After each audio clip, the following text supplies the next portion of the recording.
Chon Ji. So Chon Ji is your first pattern.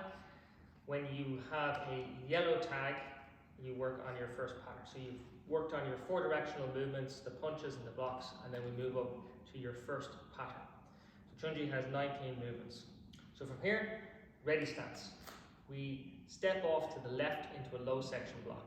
Nice and relaxed, chamber, into our low section block.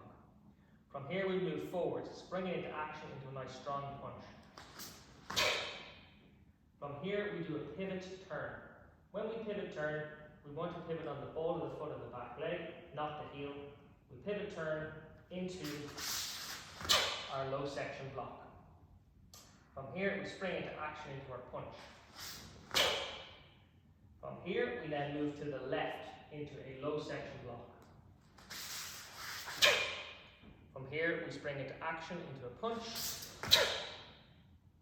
From here again we pivot turn. Remember, the ball of the foot of the back leg is where we want to pivot. So we relax, pivot turn, low section block.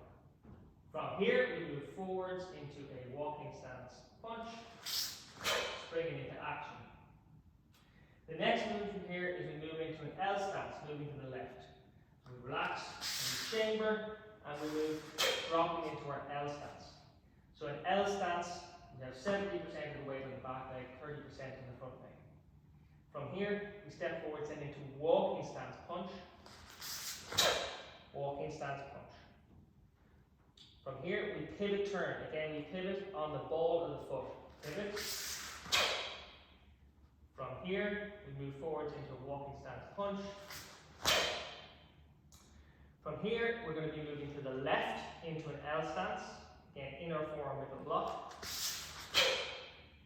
From here, we step forwards into walking stance. So spring into action, relax, spring.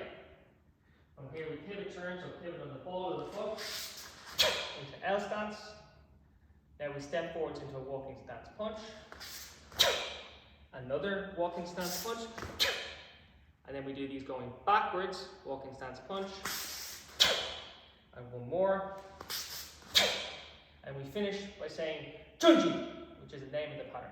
We hold this position until we hear Paro, which means return.